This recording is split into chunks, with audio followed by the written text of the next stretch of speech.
생각하기도 싫었던 5년 전의 기억을 한번 떠올려 볼까요? 모두가 다 마스크를 끼고 여기에 떨어져서 그리고 얼굴도 제대로 보지 못하고 찬양도 제대로 보지 못하던 그런 시기가 있었습니다. 그 시기에 성탄절이 여전히 찾아왔고요. 그 성탄절에 우리는 발표회도 제대로 할 수가 없었습니다. 그런데 그때쯤 우주 속에서는 우리의 눈을 이목을 주목시키는 한 가지 일이 있었는데요. 바로 이것입니다. 보여주시죠. 이게 뭐냐면은 이제 목성과 이제 금성이 근접한 일입니다. 이것이 망원경을 가지고 이렇게 보면은 떨어져 있는 것처럼 보이지만 맨눈에는 이게 한 가지처럼 보입니다. 이것을 가지고서 학자들이 뭐라고 그랬냐면 800년 만에 우주쇼라고 얘기했습니다. 이 태양은 여러분 보세요. 태양이 있고 중변에 이제 행성이 돌아갑니다. 수금지와 목토, 천해, 명성은 이제 없어진 거죠. 그런데 그 주위를 돌아다니다 보면은 뭐 지구, 뭐 수성, 토성, 금성 언젠가는 이제 합쳐지어서 일렬이로 보이는 뭐 그럴 때가 가끔 있겠죠. 이때 그 두 빛이 태양을 비추게 되는데 그 빛이 갑절로 비치니까 더 크게 빛나 보이는 겁니다. 특별히 뭐 새벽이나 칠흑 같은 어둠 속에서는 이런 일들이 더 일어나게 되고요. 이런 일들 속에서 사람들은 흥미를 찾게 되지요. 그런데 이 날 2020년 12월 20일 이 날이 더 기억에 남는 것은 사람들이 찾던 바로 그 별이 아닐까라는 생각 때문이었습니다. 다름이 아니라 성탄의 별, 2000년 전에 예수님의 탄생을 알렸던 그 별이 바로 이것과 관련이 되어 있지 않은가라는 생각을 가졌기 때문입니다. 이게 무슨 소리일까요? 다음 그림에서 보시면 케플러라는 사람이 보입니다. 이분은 이제 요하네스 케플러고 16세기의 일종의 천문학자라고 볼 수가 있습니다. 이분의 뭐 망원경 만들어서 그것을 보면서 별을 계속 본 분인데 이분이 별을 관찰을 하다가 어느 날 이렇게 행성들이 두 개가 만나는 것을 보게 됩니다. 유난하게 빛나는 별을 보게 됩니다. 그리고는 주기를 따져보기 시작했더니 이상하게 흥미로운 점을 발견했는데 지금으로부터 BC 7년 그러니까 기원전 7년 전 2000년 좀 전에 비슷한 일이 3번이나 반복됐다는 걸 알 수 있습니다. 보통의 경우는 뭐 몇십 년 혹은 몇백 년 동안 이런 일이 일어나는데 거의 이상한 현상이 맞춰서 3번에 걸쳐서 이 두 행성이 겹쳐 보이는 현상이 이루어진 걸 알게 됐어요. 그래서 케플러는 이걸 가지고 성탄의 별, 바로 예수님의 탄생을 알렸던 그 별이 아닐까라고 밝히게 되고요. 지금까지 나와 있는 여러 가지 견해와 여러 가지 학설에 의해서 사실 이것이 제일 유력하다라고 알려져 있습니다. 이 별은요, 바로 동방박사를 움직인 별입니다. 그들이 먼 동방으로부터 와서 예수님의 탄생을 맞이하기 위해서 베들레헴까지 오게 한 그 별입니다.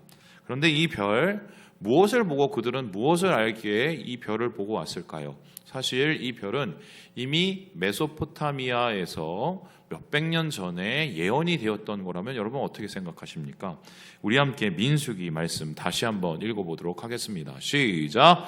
내가 그를 보아도 이때의 일이 아니며 내가 그를 바라보아도 가까운 일이 아니로다.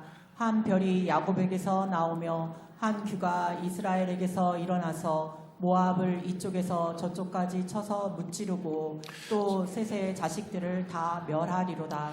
한 별이 야곱에게서 나온다. 바로 이스라엘 자손 가운데 한 별, 한 규, 메시아가 태어난다는 이 예언입니다. 이 예언 바로 이것이 메소포타미아 지역에 내려오는 자료였을 건데요. 다음에서 보듯이 이 예언을 한 사람은 발람이라는 사람이었습니다.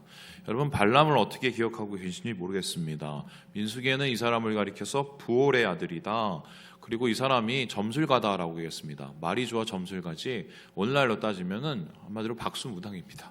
근데 이 사람이 어떻게 이렇게 예수님의 탄생, 메시아의 탄생을 얘기해서 이 기록이 메소포타미아에 남아서 동방박사들을 오게 만들었을까?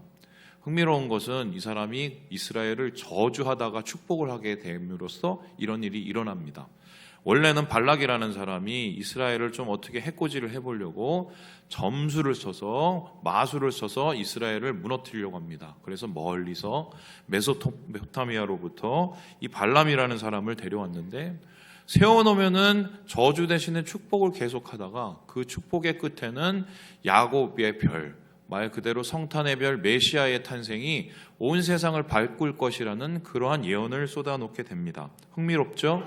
예언도 메소포타미아, 이방인이 합니다. 그리고 그 별을 알아본 것도 이방, 동방 박사들이 합니다.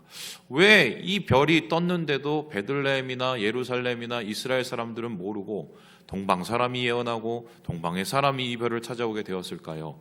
여기에 대해서는 여러 수수께끼 같은 이유가 있지만 시므온의 찬양을 보면 힌트가 하나 있습니다. 우리 함께 누가복음 2장 말씀을 같이 한번 읽어보도록 하지요. 시작. 내 눈이 주의 구원을 보았사오니 이는 만민 앞에 예비하신 것이요 이방을 비추는 빛이요 주의 백성 이스라엘의 영광이니이다 하니. 예수 그리스도의 탄생을 보고 할례를 받으러 온 그 모습을 보고 시므온은 이방을 비추는 빛이다라고 얘기를 합니다. 그 전에 이스라엘은 말씀을 통해서 이사야의 예언을 통해서 메시아에 대한 이야기가 많았습니다. 하지만 변방과 이방에 있는 사람은 이야기를 잘 모릅니다. 하나님께서는 이스라엘을 위한 메시아만 보내신 것이 아니라 모든 열방과 모든 이방 사람들을 구원하시기 위해서 주님을 보내셨기 때문에 이 별빛을 예언하게 하시고 이 별빛을 통해서 예수 그리스도의 탄생을 알아보게 하신 것입니다. 그래서 예수님은 한마디로 표현하면 뭐냐? 열방의 빛, 열방과 온 세상을 밝히는 별빛이라고 얘기할 수가 있겠습니다. 오늘 여러분과 함께 이 빛, 이 별에 대해서 알아보려고 하는데, 그렇다면 예수님께서 오신 그 날에 비친 그 빛, 그 별은 우리에게 구체적으로 어떤 의미를 던져주고 있을까요? 예수님의 탄생을 알렸으면 예수님이 누군가라는 것도 알렸을 것인데 이 별빛이 의미하는 것은 어떤 것인가? 여러분과 함께 이것을 오늘 세 가지로 살펴보려고 합니다. 첫째, 같이 한번 읽어보도록 하겠습니다. 시작! 빛은 길이다. 예수님을 밝혔던 그 빛, 그 별빛은 바로 길을 제시해주고 길을 밝혀줬다는 것입니다. 예수님께서 실제적으로 사역을 하실 때도 자신을 가리켜서 여러 정의를 하시는데 그 정의 중에 하나가 바로 이것입니다. 요한복음 8장 말씀을 읽어보겠습니다. 시작. 예수께서 또 말씀하여 이르시되 나는 세상의 빛이니 나를 따르는 자는 어둠에 다니지 아니하고 생명의 빛을 얻으리라. 예수님이 자기를 가리켜서 뭐라고 그러죠? 세상의 빛, 세상을 밝히는 빛이라고 얘기합니다. 여러분, 빛은 어떤 일을 합니까? 어둠을 밝힙니다. 단순히 어둠만 밝히나요? 그 어둠을 밝히면서 길이 무엇인지를 보여주게 됩니다. 빛이 밝혀지면 우리가 걷지 말아야 될 것과 그리고 걸어야 될 것을 분명하게 보여줍니다. 여러분, 저녁에 아마 깜깜한 데서 차를 타고 다녔었던 분은 알 겁니다. 아무것도 안 보이는데 하이빔을 쭉 켜면 갑자기 앞이 보이면서 내가 어디를 달리고 있는지가 정확하게 보이죠. 가끔 가다가는 외딴 곳을 달리게 되면 위험천만한 일도 벌어집니다. 빛이 없기 때문입니다. 빛은 길을 나타내 줍니다.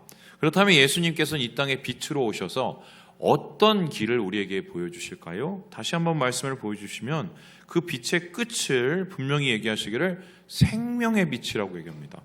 예수님은 우리를 생명으로 이끌어 줍니다. 그냥 생명이 아니라 그치지 않는 생명, 끝이 없는 생명, 그래서 이것을 영원한 생명, 영생이라고 합니다. 주님은 이 세상의 빛으로 오셔서 죽음 가운데 있는 이 세상 사람들에게 주님 앞에 그 생명 가운데 나갈 수 있는 빛을 비춰준다, 이렇게 우리에게 말씀하시기 위해서 그 별로, 그 빛으로 나타나신 것입니다. 그렇다면은 이 별빛을 보고 동방 박사들은 어떻게 했을까요? 길을 따라서 1400km를 오게 되고, 그리고 그 길을 돌이켜서 베들레헴으로 갔고, 베들레헴 이후에 하나님께서 밝히신 그 별빛을 따라서, 그 말씀을 따라서 헤롯에게 돌아가지 않고 다시 자기 집으로 돌아가게 됩니다. 빛을 통해 길을 보고 길을 통해 순종하고 순종을 통해 생명을 얻게 되는 것입니다. 그렇다면 오늘도 빛이신 예수님의 그 자녀로서 우리는 어떻게 살아야 될까요? 여기에 대해서 에베소서에서 이렇게 얘기를 하는데 같이 한번 읽어보도록 하겠습니다. 시작. 너희가 전에는 어둠이더니 이제는 주 안에서 빛이라. 빛의 자녀들처럼 행하라. 빛은 그냥 보는 데서 그치면 아무 의미가 없습니다. 빛을 통해 길을 발견하면 그 길을 걸어가야 됩니다. 삶의 방향이 바뀌어야 됩니다. 생명이 있는 곳으로, 죽음이 아닌 생명이 있는 곳으로 우리의 길을 옮겨야 되는 것입니다. 그래서 빛을 따라 사는 인생, 그것이 신앙입니다. 우리의 삶 속에서 분별이 필요합니다. 무엇이 나를 살릴 것인지, 무엇이 나를 죽이는 것인지 예수의 빛을 통해서 조명합니다. 그래서 주님이 원하시는 그 길을 따라 걸어갈 때 하나님께서 우리에게 더욱더 큰 생명을 주시고 그 생명으로 우리를 하나님의 영생으로 초대하신다. 주님은 바로 그 빛으로 길을 우리에게 보여주신다고 이야기하고 있습니다.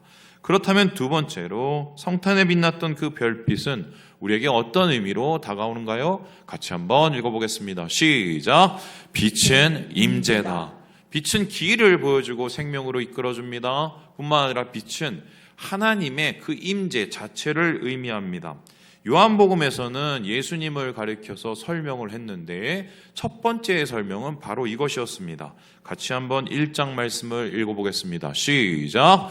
참빛 세상에 와서 각 사람에게 비추는 빛이 있었나니 그가 세상에 계셨으며 세상은 그로 말미암아 지은 바 되었으되 세상이 그를 알지 못하였고. 예수님을 가리켜서 무슨 빛이라고 하죠? 참빛, 진짜 빛. 그리고 그 사람에게 각 사람에게 비추는 빛이라고 합니다. 그리고 이 빛을 통해서 무엇을 알리냐?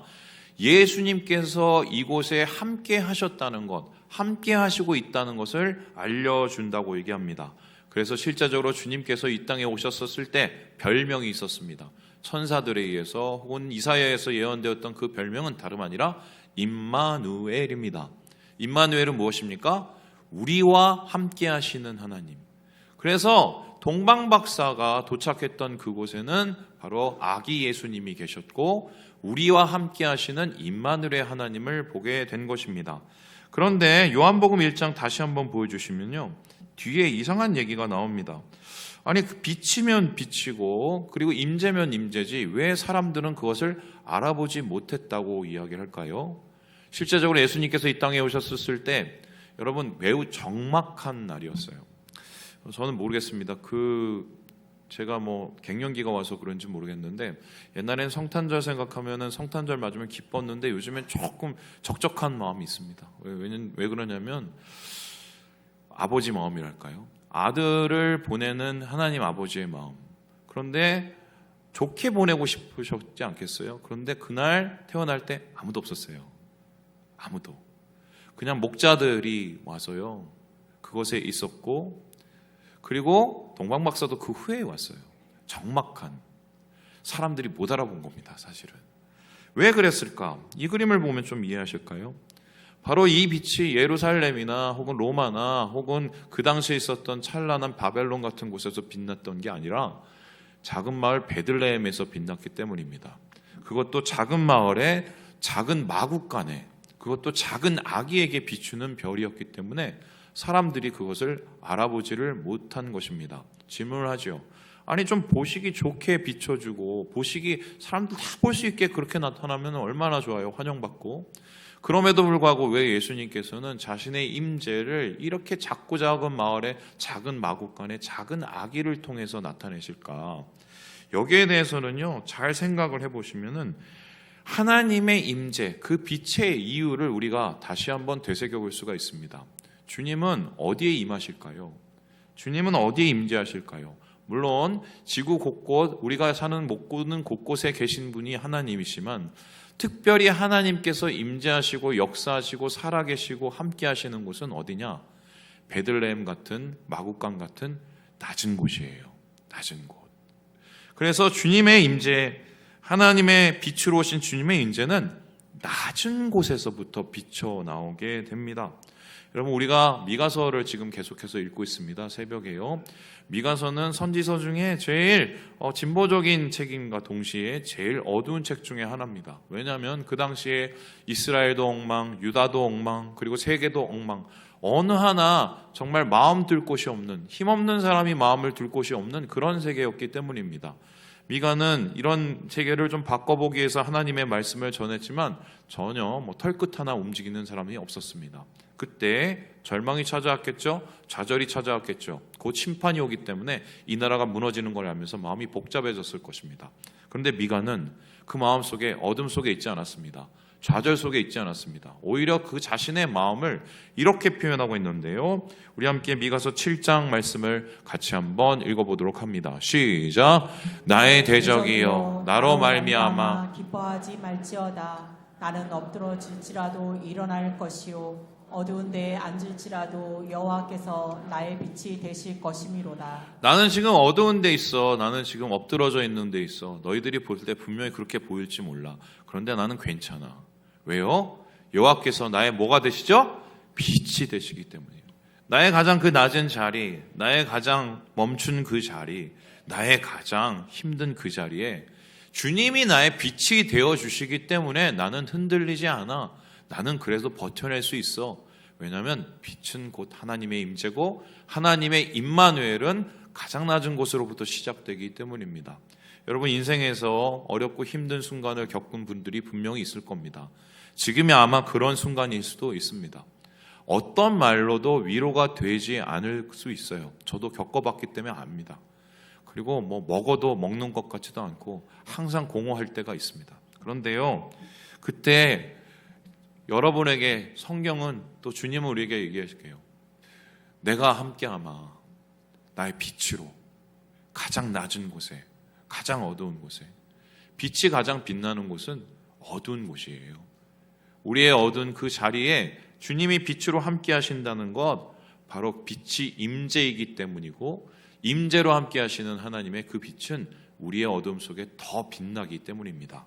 그렇다면 마지막으로 오늘 말씀을 통해서 알 수 있는 성탄의 별빛의 의미는 무엇일까요?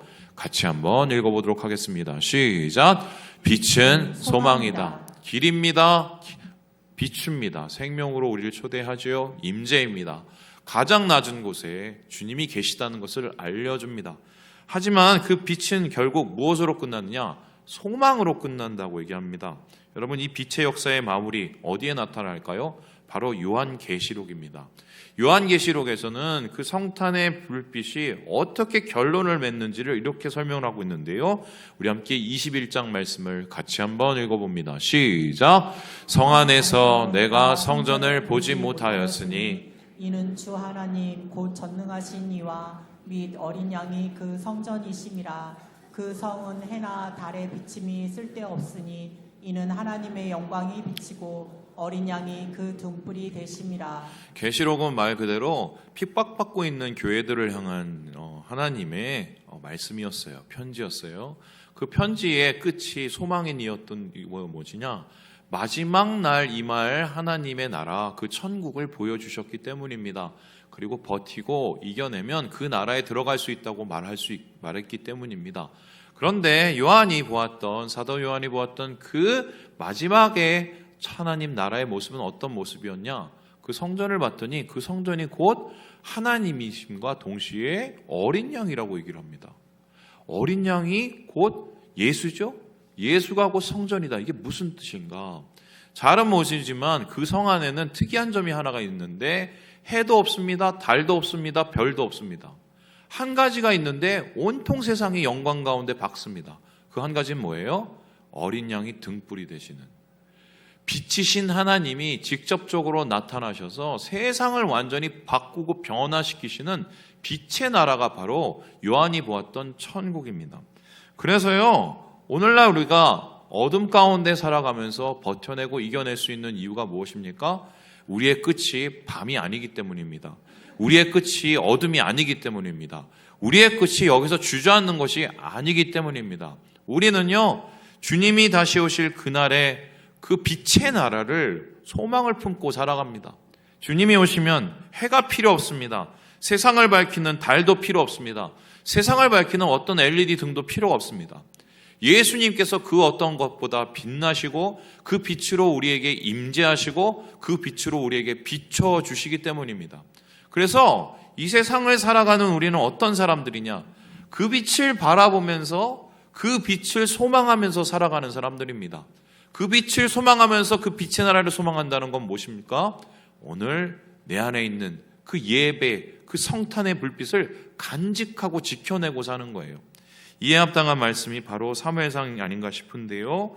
사무엘의 처음의 모습을 이렇게 기록을 하고 있습니다. 우리 같이 한번 읽어볼까요? 시작. 하나님의 등불은 아직 꺼지지 아니하였으며 사무엘은 하나님의 궤에 있는 여호와의 전 안에 누웠더니 여호와께서 사무엘을 부르시는지라. 한마디로 세상이 엉망이었습니다. 엘리라는 제사장은 타락했고 그 아들들은 정말 성전을 개판으로 만들었습니다. 그리고 세상 사람들은 다 타락을 다하는 그 순간, 그리고 블레셋이란 나라는 호시탐탐 이스라엘을 무너뜨리려고 계속해서 바라보고 있었습니다. 그때 희망 하나 없는 그곳에 유일한 희망을 붙잡고 있었던 사람 사무엘이었습니다. 아이였어요. 하지만 그가 지켰던 성전의 불, 성전의 빛, 그것을 지켰을 때 어떤 일이 일어납니까? 바로 그 빛을 통해서 사무엘이 일어나고 사무엘이 일어남을 통해서 하나님의 나라가 회복되는 것. 바로 우리는 이 별빛을, 이 불빛을, 이 등불을 지키고 가는 사람들이다. 주님의 그 소망의 나라, 빛의 나라를 바라보면서 오늘 우리가 그것을 지켜내고 살아가는 게, 이게 저는 신앙이라고 생각을 합니다. 오늘 말씀을 준비하다가 카톡으로 사진들과 메시지를 받았습니다. 누구냐면 저희 교회에서 계속적으로 섬기고 있는 캄보디아 선교사님이십니다.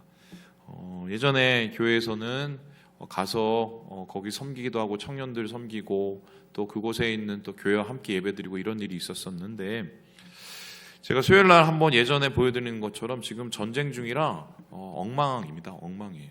그런데 선교사님, 박순보 선교사님이 연락이 오셨는데 좀 상황이 너무 급박해서 제가 어제 전화를 드렸습니다. 이게 무슨 소리냐면, 이 파일린이라는 지역이 캄보디아의 이제 국경이에요. 태국하고 국경이 있는 지역인데, 지금 알고 있는 것처럼 태국하고 캄보디아가 전쟁이 일어나서 지금 뭐 전투기가 날아다니고 폭탄이 떨어지고 지금 난리가 났어요.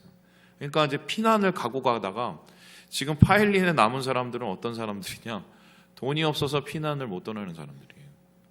그런데 박수모 선교사님이 어떻게든 버텨보려고 거기서 그분들과 함께 섬기고 지나고 이러다가 정부에서 명령이 떨어져 갖고 국경에 50km 반경 안에 있는 사람들은 다 떠나라는 명령을 이제 받고 이제 어쩔 수 없이 이제 짐을 꾸리고 있는데, 바로 그날 어떤 일이 일어났느냐? F-16기가 태국에서 날라와서요, 폭격이 들어왔어요. 폭격이. 그래서 바탄방이라는 그 주변에 있는 지역이 있었었는데 그걸 그냥 쑥대밭으로 만들어요. 길도 끊어버리고. 그래서 제가 박순보 선교사님한테 전화를 드렸습니다. 괜찮으시냐고. 참고로 이 선교사님이 지금 나이가 거의 70이 다 되세요. 더 말씀드리면 두 분 다, 저 김은숙 선교사님 두 분 다 암 환자십니다. 암 환자예요. 물론 치료는 받으셨지만. 괜찮으시냐고. 그랬더니 선교사님 그렇게 얘기하시더라고요. 괜찮다고. 여기서 계속 섬기고 있어서 아무 문제 없다고. 그런데 정부에서 발표를 나서 어쨌든 떠나야 되는데 최대한 마지막까지 최선 다해서 섬기고, 그리고 지금 프놈펜으로 지금 뭐 시간 나면 이제 가려고 한다고 얘기하시더라고요. 제가 그거 보면서 여러 가지 생각이 났습니다. 예수 믿는 사람들은 모든 사람들이 떠나는 그 자리, 모든 사람들이 좌절하는 그 자리에 희망을 지키고 있는 사람들이 되어야 되지 않을까. 예수님께서 그 희망의 빛으로 이 땅에 오셨듯이 우리 역시 그것을 비추면서 그것을 간직하면서 살아가는 게, 이게 바로 성탄을 지키는 사람들이 아닐까. 말씀을 마칩니다. 여러분이 지켜야 될 그 빛은 어디에 있습니까? 우리가 간직하고 나아가야 될 그 소망의 나라는 우리 마음속에 여전히 남아 있습니까? 이것을 다시 한번 되새겨보시고 이 성탄을 주님과 함께 승리로, 기쁨으로, 소망으로 일어서시는 우리 사랑하는 형제 자매들 되시길 주님의 이름으로 축원합니다.